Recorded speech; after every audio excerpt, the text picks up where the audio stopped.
شفت فيديو لإحماء لعيبة الأهلي قبل مباراة الجونة، والفيديو كان مركز على كاموش أو كاموش. المشكلة في الفيديو إن طبعا كاموش كان كل اللعب بتاعه، يعني سواء التسديدات كانت ضعيفة، يا إما ضعيفة في إيدين الحارس، يا إما طايشة بعيد جدا.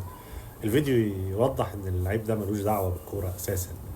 الفيديو ده فكرني بحاجة، إن من كام سنة، يعني أيام ما كنت في كلية الضباط الاحتياط، كنا بنلعب في دورة كنا عاملينها.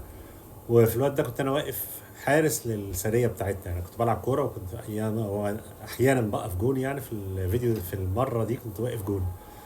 في الدوره دي كلها كنت يمكن انا السبب في ان الفريق بتاعنا يوصل لغايه النهائي البطوله، ان كل المباريات كانت بتنتهي تقريبا 0-0، وكنت انا في ضربات الجزاء بصد ضربات الجزاء.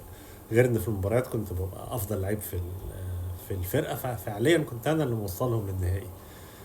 لما جه النهائي، فجأة مدير الكلية اللي هو ممتاز في الوقت ده قرر انه يحضر النهائي.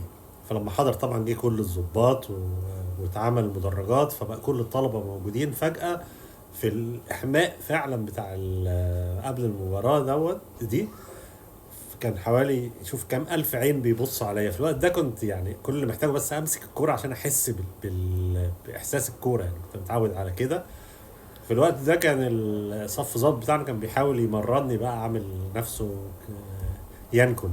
فكان بيلعب لي الكوره، انا فعليا ما كنتش عارف امسك الكوره كانت بتبصيلي، بيديها لي بيبصها لي، بتفلت بين ايديا.